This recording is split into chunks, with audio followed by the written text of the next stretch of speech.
Medical student, আপনার একজন পরীক্ষা করবে, আপনার কোনো সমস্যা হবে না। এর এক্সামিনেশন হচ্ছে নোজ।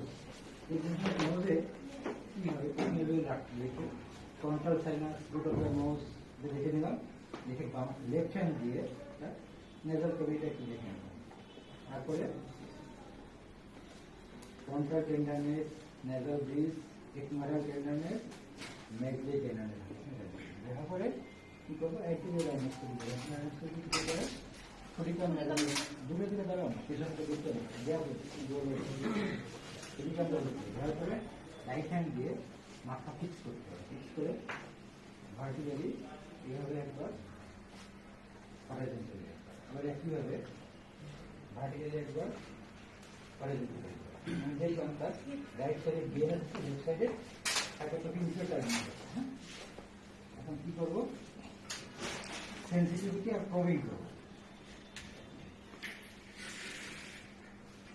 কি করতে হবে, একটু কটন নিতে হবে। কটন নিয়ে পেশেন্টকে বলতে হবে আপনি চোখ বন্ধ করেন।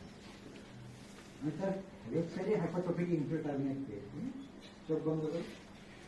চোখ বন্ধ করার পরে ছুরিকাম দিয়ে ভিতরে নিয়ে প্রবিং করবেন। তাহলে আপনি কি কোনো কিছু বুঝতে পারছেন?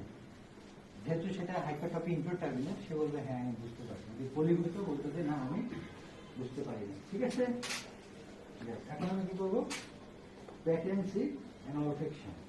এখন কখন নেব, নিয়ে নিঃশ্বাস নেব, নিঃশ্বাস ছাড়ো, একটু নিঃশ্বাস নেব, নিঃশ্বাস ছাড়ো, তারপরে পারফিউম নিতে হবে। পারফিউম দিয়ে চোখ বন্ধ করো, কোনো কিছু ধ্যান পান একইভাবে কোনো কিছু, এগুলো অলফেকশন। এখন হচ্ছে পোস্টোডাইমেট্রি। পোস্টোডাইমেট্রি করবো, সিএনএস মিরর লাইট দিয়ে হিট দিয়ে